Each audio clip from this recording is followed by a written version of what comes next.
es un tema interesante que puede hacer, que puede no hacer, o que ha dejado de hacer el árbitro. Y vamos a enlazarnos con una de las integrantes del árbitro electoral, Pamela San Martín, consejera del Instituto. Consejera, ¿cómo está? Buenos días.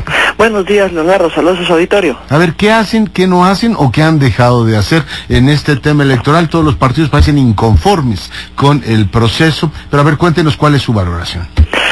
A lo largo del proceso electoral se han estado realizando todas las actividades para poder desarrollar el proceso electoral en un marco de colaboración y coordinación con los organismos públicos locales, que ese es el modelo que nos hemos dado a partir del 2014.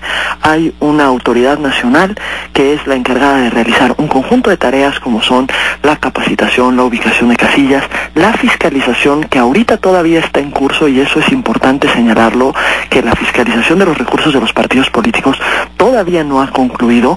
Debe de presentarse los resultados al Consejo General del INE a más tardar el 10 de julio.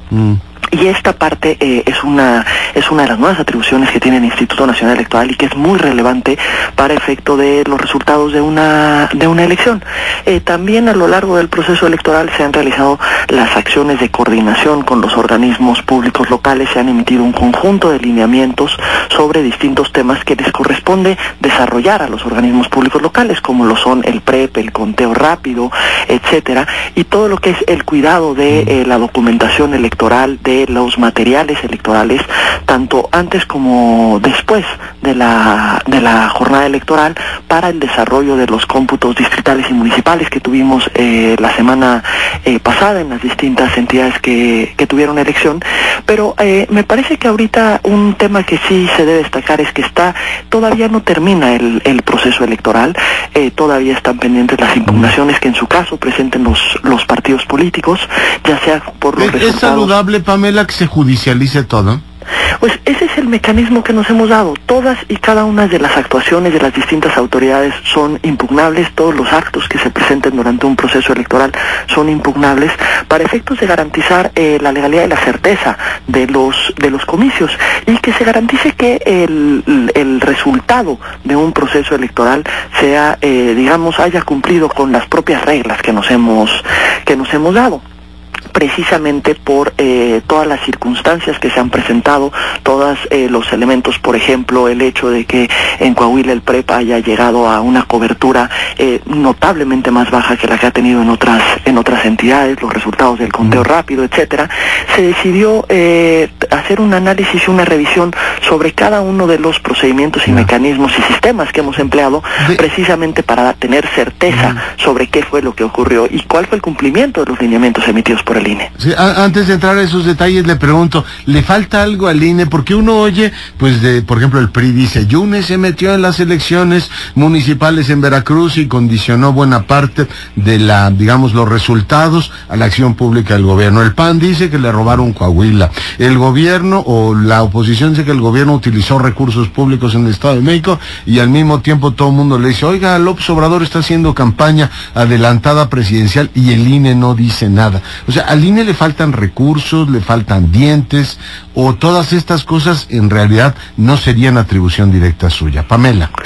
Me parece que hay un conjunto de cuestiones que son atribución del INE y otras que no lo son. ¿A qué me refiero con esto? Lo que es los recursos empleados para una campaña electoral, para poder obtener el voto en una campaña electoral, estos le corresponde fiscalizarlos al Instituto Nacional Electoral. Se está llevando a cabo esta fiscalización. Hay un conjunto de quejas presentadas en las distintas elecciones y que deberán ser resueltas a la par de la fiscalización.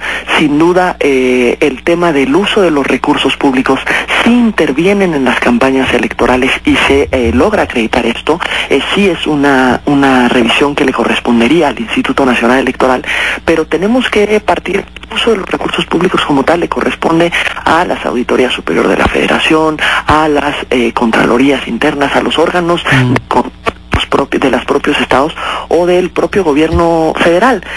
Sin embargo, insisto, me parece que es muy relevante tener en cuenta que todavía están pendientes un conjunto de etapas que son previas a la declaración de validez de una elección. Ya. Oiga, por ejemplo, en Coahuila, ¿qué pasó? ¿Le siguieron efectivamente, o el instituto siguió las normativas que ustedes emitieron? ¿Sigue habiendo una enorme confusión, empezando, consejera, pues porque el PREP no pudo funcionar, se paró en torno a los 72%?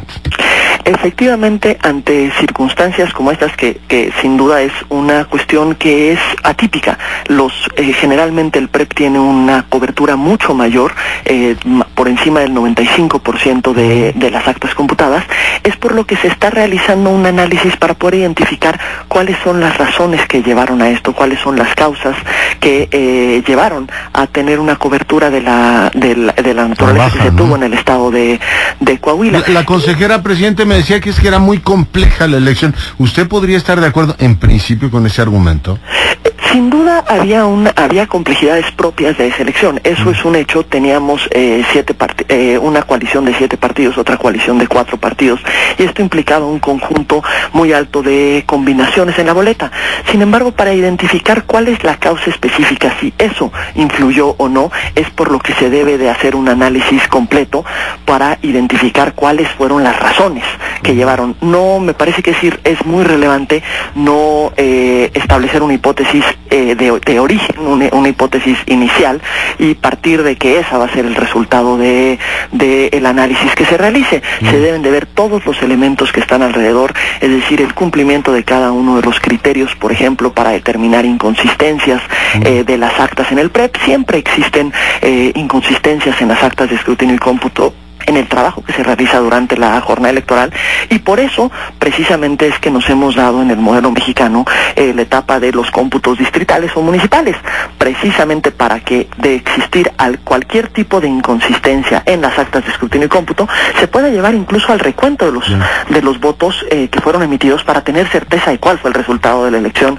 en cada una de las casillas. Pamela, yo entiendo que los ejercicios demoscópicos no son ciencias exactas, pero que tengas un conteo rápido que te diga una cosa diferente a lo que finalmente te dio el PREP o el cómputo distrital, sí perturba, ¿no?, el debate público del país. ¿Cómo ves el tema? Sin duda ese es otro de los elementos que se tiene que analizar. ¿Qué fue lo que pasó con el conteo rápido de Coahuila? ¿Por qué tenemos un resultado diverso?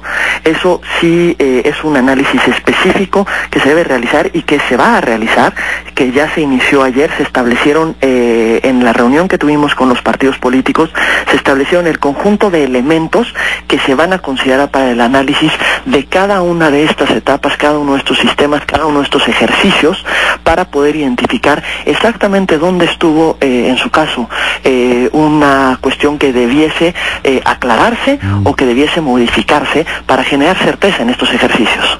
Le pregunto, habrá leído usted un montón de columnas, algunas hablan del túnel del tiempo, otras del Parque Jurásico, hay quien habla de degradación o de regresión. ¿Usted coincidiría con que el sistema electoral mexicano dio en esta cita electoral de junio varios pasos atrás? Me parece que se tienen que analizar cada uno de los momentos y cada una de las cuestiones que ocurrieron en el proceso electoral. Se debe de esperar a la conclusión misma del proceso electoral para tener todos los elementos sobre la mesa y poder advertir cuál es el contexto que tenemos. ¿Qué es lo que vimos el día de la jornada electoral? Sin duda, una participación tanto de las ciudadanas y ciudadanos que fungieron como funcionarios de mesa directiva de casilla, que recibieron el voto de sus vecinos, otro porcentaje alto de votación de las ciudadanas y los ciudadanos que acudieron a emitir su voto y que expresaron su voluntad en la urna.